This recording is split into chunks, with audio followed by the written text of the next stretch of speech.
بہرحال مشرکین کی چال ناکام ہو گئی۔ یہ بات ان کی سمجھ میں آ گئی کہ وہ مسلمانوں سے عداوت اپنے دائرہ اختیار میں رہ کر ہی کر سکتے ہیں، لیکن پھر اس کے مقابلے میں انہوں نے ایک خوفناک بات سوچی۔ دراصل انہیں اچھی طرح احساس ہو گیا تھا کہ اس مسئلے سے نمٹنے کے لیے ان کے سامنے دو ہی راستے رہ گئے ہیں، یہ کہ رسول اللہ صلی اللہ علیہ وسلم کو طاقت کے ذریعے تبلیغ سے روک دیں یا پھر آپ کے وجود ہی کا صفایا کر دیں۔ تاہم دوسری صورت ان کے لیے بہت مشکل تھی، اس لیے کہ ابو طالب آپ کے محافظ تھے اور وہ مشرکین کے عزائم کے سامنے آہنی دیوار تھے۔ اس لیے یہی مفید سمجھا گیا کہ ابو طالب سے دو باتیں کی جائیں۔ اس تجویز کے بعد سرداران قریش ابو طالب کے پاس گئے اور بولے، اے ابو طالب، آپ ہمارے درمیان بہت عزت اور شرف والے ہیں۔ ہم نے آپ سے گزارش کی کہ اپنے بھتیجے کو روکیے، لیکن آپ نے نہیں روکا۔ آپ یہ بات یاد رکھیں، ہمارے آباء و اجداد کو گالیاں دی جاتی ہیں، ہم برداشت نہیں کر سکتے۔ ہماری عقلوں کو اور سمجھ بوجھ کو حماقت کہا جائے، ہمارے خداؤں کی عیب جوئی کی جائے، یہ ہم ہرگز برداشت نہیں کر سکتے۔ آپ انہیں روک لیجئے، ورنہ پھر ہم آپ سے اور ان سے ایسی جنگ چھیڑ دیں گے کہ ایک فریق کا صفایا ہو کر رہے گا۔ ابو طالب پر اس زوردار دھمکی کا بہت زیادہ اثر ہوا۔ انہوں نے رسول اللہ صلی اللہ علیہ وسلم کو بلا کر کہا، بھتیجے، تمہاری قوم کے لوگ میرے پاس آئے تھے اور ایسی ایسی باتیں کہہ گئے ہیں، اب مجھ پر اور خود اپنے آپ پر رحم کرو۔ اس معاملے میں مجھ پر اتنا بوجھ نہ ڈالو جو میرے بس سے باہر ہے۔ یہ سن کر رسول اللہ صلی اللہ علیہ وسلم نے خیال فرمایا کہ اب ان کے چچا بھی ان کا ساتھ چھوڑ رہے ہیں، وہ بھی ان کی مدد نہیں کریں گے، قریش کے مقابلے میں کمزور پڑ گئے ہیں۔ اس لیے آپ صلی اللہ علیہ وسلم نے فرمایا، چچا جان، اللہ کی قسم، اگر یہ لوگ میرے دائیں ہاتھ پر سورج اور بائیں ہاتھ پر چاند رکھ دیں کہ میں اس کام کو اس حد تک پہنچائے بغیر چھوڑ دوں کہ اللہ اسے غالب کر دے یا میں اسی راہ میں ہلاک ہو جاؤں، تب بھی میں نہیں چھوڑوں گا۔ ان الفاظ کے ساتھ ہی آپ کی آنکھوں میں آنسو آ گئے اور وہاں سے اٹھ گئے۔ واپس جانے لگے تو ابو طالب نے پکارا اور سامنے آ کر کہا، بھتیجے جاؤ، جو چاہو کہو کرو، اللہ کی قسم میں تمہیں کبھی بھی کسی بھی وجہ سے نہیں چھوڑ سکتا۔ پھر یہ اشعار کہے، واللہ لن يصلوا إليك بجمعهم حتى أوسد في التراب دفينا فاصدع بأمرك ما عليك غضاضة وأبشر وقر بذاك منك عيونا۔ اللہ کی قسم، وہ لوگ تم تک اپنی جمعیت سمیت بھی ہرگز نہیں پہنچ سکتے یہاں تک کہ میں مٹی میں دفن کر دیا جاؤں۔ تم اپنی بات کھلم کھلا کہو، تم پر کوئی قید نہیں، تم خوش ہو جاؤ اور تمہاری آنکھیں اس سے ٹھنڈی ہو جائیں۔ سابقہ دھمکی کے باوجود جب قریش نے دیکھا کہ رسول اللہ صلی اللہ علیہ وسلم اپنا کام کیے جا رہے ہیں تو وہ جان گئے کہ ابو طالب رسول اللہ صلی اللہ علیہ وسلم کو نہیں چھوڑ سکتے، بلکہ اس بارے میں قریش سے جدا ہونے اور ان سے دشمنی مول لینے تک کو تیار ہیں۔ تو وہ لوگ ولید بن مغیرہ کے لڑکے عمارہ کو ساتھ لے کر ابو طالب کے پاس پہنچے اور ان سے یوں عرض کیا، اے ابو طالب، یہ قریش کا سب سے بانکا اور خوبصورت جوان ہے، آپ اسے لے لیں، اس کی دیت اور نصرت کے آپ حقدار ہوں گے، آپ اسے اپنا لڑکا بنا لیں، یہ آپ کا ہوگا، آپ اپنے بھتیجے کو ہمارے حوالے کر دیں، اس بھتیجے کو جس نے آپ کے آبا و اجداد کے دین کی مخالفت کی ہے، آپ کی قوم کا شیرازہ منتشر کر رکھا ہے اور ان کی عقلوں کو حماقت سے دوچار بتلایا ہے، ہم اسے قتل کریں گے، بس یہ ایک آدمی کے بدلے میں ایک آدمی کا حساب ہے۔ ابو طالب نے اس پر ان سے کہا، اللہ کی قسم، کتنا برا سودا ہے جو تم مجھ سے کر رہے ہو، تم اپنا بیٹا مجھے دیتے ہو کہ میں اسے کھلاؤں پلاؤں اور پالوں پوسوں، جبکہ میرا بیٹا مجھ سے طلب کرتے ہو کہ اسے قتل کر دو، اللہ کی قسم یہ نہیں ہو سکتا۔ اس پر نوفل بن عبد مناف کا پوتا متم بن عدی بولا، اللہ کی قسم، اے ابو طالب، تم سے تمہاری قوم نے انصاف کی بات کہی ہے اور جو صورت تمہیں ناگوار ہے اس سے بچنے کی کوشش کی ہے، لیکن میں دیکھتا ہوں کہ تم ان کے سلسلے میں کسی بات کو قبول نہیں کرنا چاہتے۔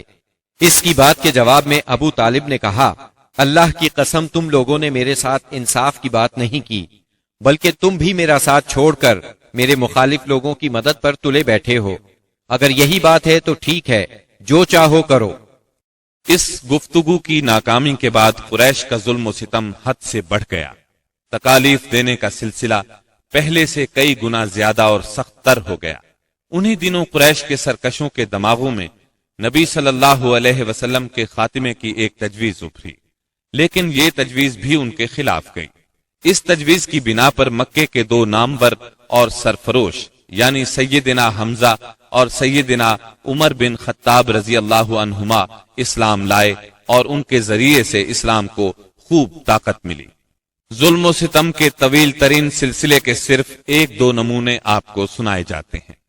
ایک روز ابو لہب کا بیٹا عتیبہ رسول اللہ صلی اللہ علیہ وسلم کے پاس آیا اور بولا، میں والنجم اذا ہوا اور ثم دنا فتدلی کا انکار کرتا ہوں، یعنی اس نے قرآن کی ان آیات کے بارے میں کہا کہ میں ان کا انکار کرتا ہوں۔ پھر آپ پر حملہ آور ہوا، آپ کا کرتا پھاڑ ڈالا، آپ کے چہرہ مبارک پر تھوکنے کی کوشش کی، لیکن اس کا تھوک آپ کے چہرہ مبارک تک نہ آ سکا۔ اس موقع پر نبی کریم صلی اللہ علیہ وسلم نے اس کے حق میں یوں بد دعا فرمائی، اے اللہ اپنے کتوں میں سے کوئی کتا اس پر مسلط کر دے۔ رسول اللہ صلی اللہ علیہ وسلم کی یہ بد دعا قبول ہوئی، اور وہ اس طرح کہ ایک مرتبہ عتیبہ قریش کے کچھ لوگوں کے ساتھ سفر پر گیا۔ قافلے نے ملک شام کے مقام زرقاء میں پڑاؤ ڈالا تو رات کے وقت ایک شیر قافلے کے نزدیک آیا۔ اس نے پورے قافلے کے گرد چکر لگایا۔ عتیبہ نے اس شیر کو دیکھا تو بولا، ہائے میری تباہی، اللہ کی قسم یہ مجھے کھا جائے گا۔ محمد نے مجھے بد دعا دی تھی، دیکھو میں شام میں ہوں، اس نے مکے میں رہتے ہوئے مجھے مار ڈالا۔ اس وقت تو شیر چلا گیا۔ لوگوں نے عتیبہ کو دلاسا دیا کہ فکر کرنے کی کوئی بات نہیں۔ پھر اس کی حفاظت کی خاطر اس کے چاروں طرف جانور کھڑے کر دیے، تاکہ اگر رات کے وقت شیر آ جائے تو عتیبہ کی بجائے کسی جانور کو کھا لے، عتیبہ کی طرف رخ نہ کرے۔ اس کے باوجود عتیبہ کی گویا جان نکلی جا رہی تھی۔ پھر رات ہو گئی، سب لوگ سو گئے، لیکن عتیبہ سے نیند کوسوں دور تھی، اور آخر کار شیر آ گیا۔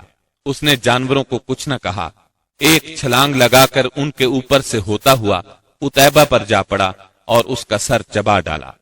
تکالیف پہنچانے والوں میں ایک شخص عقبہ بن ابی معیط تھا۔ اس نے ایک روز حالت سجدہ میں نبی صلی اللہ علیہ وسلم کی گردن اس زور سے دبائی کہ معلوم ہوتا تھا آپ کی آنکھیں باہر نکل آئیں گی۔ سیدنا امیر حمزہ رضی اللہ عنہ رشتے میں آپ کے چچا تھے، مگر عمر میں آپ سے 2-3 سال ہی بڑے تھے۔ آپ دونوں نے چونکہ سویبہ کا دودھ پیا تھا، اس لیے رضائی بھائی بھی تھے۔ سیدنا حمزہ رضی اللہ عنہ کو شکار کھیلنے اور سپاہ گری کا بہت شوق تھا۔ منہ اندھیرے تیر کمان لے کر شکار کے لیے نکل جاتے اور پورا دن اسی شوق میں گزار دیتے۔ شام کو واپس آتے تو پہلے حرم میں جاتے، طواف کرتے۔ قریش کے رئیس حرم میں اکثر اپنی الگ الگ مجلس جما کر بیٹھتے تھے۔ سیدنا حمزہ کی ان سب سے اچھی دوستی تھی، اس لیے سب لوگ ان کی بہت قدر کرتے تھے۔ ایک روز نبی اکرم صلی اللہ علیہ وسلم کوہ صفا پر بیٹھے تھے، اتنے میں ابو جہل آیا اور آپ کو دیکھتے ہی آگ بگولا ہو گیا۔ آپ کو گالیاں دینے لگا، آپ خاموش رہے۔ اس خاموشی سے اس کا پارا اور چڑھ گیا۔ اس نے ایک پتھر اٹھایا اور آپ کے سر پر دے مارا۔ آپ کا سر زخمی ہو گیا، خون بہنے لگا۔ شام کو سیدنا حمزہ رضی اللہ عنہ شکار سے لوٹے تو عبداللہ بن جدعان کی لونڈی نے بتایا کہ آج آپ کے بھتیجے محمد کو ابو جہل نے سخت تکلیف پہنچائی ہے، آپ زخمی ہو گئے ہیں۔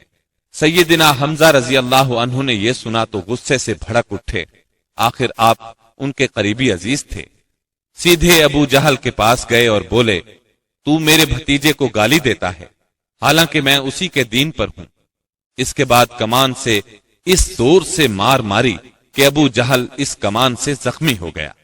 اب سیدنا حمزہ رضی اللہ عنہ آپ صلی اللہ علیہ وسلم کے پاس پہنچے اور بولے، بھتیجے تمہیں یہ سن کر خوشی ہوگی کہ میں نے ابو جہل سے تمہارا بدلہ لے لیا ہے۔ اس پر نبی اکرم صلی اللہ علیہ وسلم نے فرمایا، چچا میں ایسی باتوں سے خوش نہیں ہوا کرتا، اگر آپ میری خوشی چاہتے ہیں تو اس کا آسان اور سیدھا سادہ طریقہ یہ ہے کہ آپ مسلمان ہو جائیں۔ سیدنا امیر حمزہ رضی اللہ عنہ کے دل پر اس جملے کا اتنا اثر ہوا کہ انہوں نے اسی وقت کلمہ پڑھا اور اسلام قبول کر لیا۔ سیدنا حمزہ رضی اللہ عنہ کے ایمان لانے کے 3 دن بعد سیدنا عمر بن خطاب بھی اسلام لے آئے۔ وہ قریش مکہ کے بہت بڑے ستون اور مددگار تھے۔ قریش کی طرف سے بیرونی ممالک سے سفارتی تعلقات رکھنا انہی کی ذمہ داری تھی۔ اسلام قبول کرنے سے پہلے آپ مسلمانوں کے سخت خلاف تھے، بہت سخت گیر تھے، طبیعت میں غصہ بہت تھا۔ ایک رات رسول اللہ صلی اللہ علیہ وسلم خانہ کعبہ کے پاس نماز پڑھ رہے تھے۔ سیدنا عمر رضی اللہ عنہ نے چھپ کر چند آیات سن لی۔ ان کے دل میں آیا کہ یہ حق ہے، لیکن پھر بھی اپنے خیالات پر جمے رہے، یہاں تک کہ ایک روز نبی صلی اللہ علیہ وسلم کا کام تمام کرنے کی نیت سے تلوار لے کر نکل کھڑے ہوئے۔ راستے میں ان کی ملاقات سیدنا نعیم بن عبداللہ سے ہوئی۔ یہ نئے نئے مسلمان ہوئے تھے، اس لیے ابھی ان کے اسلام لانے کی خبر سیدنا عمر رضی اللہ عنہ کو نہیں ہوئی تھی۔ ان کے ہاتھ میں ننگی تلوار اور چہرے پر شدید غصے کے آثار دیکھ کر انہوں نے پوچھا، خیر تو ہے عمر، دوپہر کے وقت ننگی تلوار لیے کدھر کا ارادہ ہے؟ سیدنا عمر رضی اللہ عنہ نے جواب دیا، محمد کو قتل کرنے کے لیے جا رہا ہوں۔ یہ سن کر نعیم بولے، محمد کو قتل کرنے سے پہلے اپنے گھر کی خبر لو۔ تمہاری بہن فاطمہ اور تمہارے بہنوئی سعید تمہارا دین چھوڑ کر اسلام قبول کر چکے ہیں۔ سیدنا عمر یہ سن کر آگ بگولا ہو گئے، سیدھے بہن کے گھر پہنچے۔ اس وقت گھر میں قرآن کے ایک معلم سیدنا خباب بن ارت رضی اللہ عنہ انہیں قرآن پڑھا رہے تھے۔ دروازے پر دستک کی آواز سن کر ان کی بہن فاطمہ بنت خطاب نے قرآن کے اوراق چھپا دیے۔ خباب بن ارت بھی ایک طرف چھپ گئے۔ اب بہنوئی نے دروازہ کھولا۔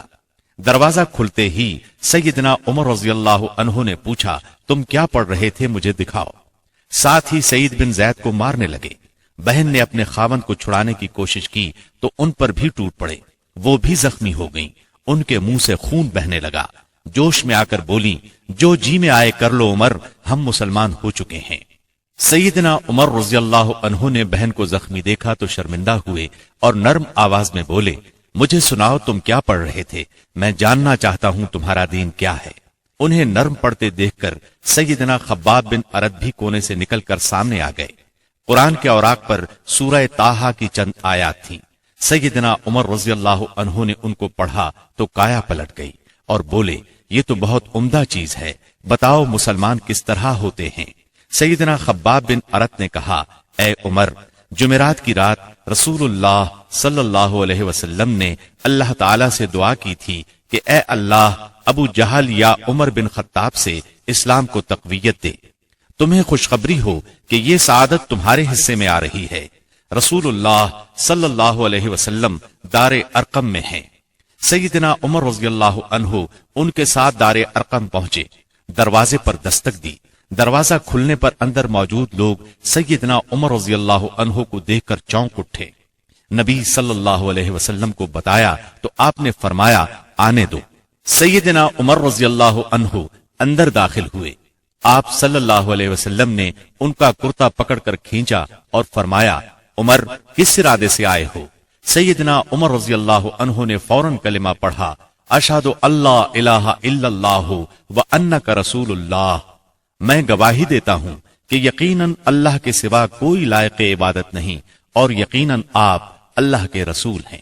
یہ اس قدر اچانک اور اس قدر غیر متوقع تھا کہ وہاں موجود تمام صحابہ بے ساختہ پکار اٹھے، اللہ اکبر۔ دار ارقم گونج اٹھا۔ سیدنا عمر رضی اللہ عنہ کا ایمان لے آنا کوئی معمولی واقعہ نہیں تھا۔ مسلمانوں میں خوشی کی لہر دوڑ گئی۔ دوسری طرف قریش اپنی تدابیر میں مصروف تھے۔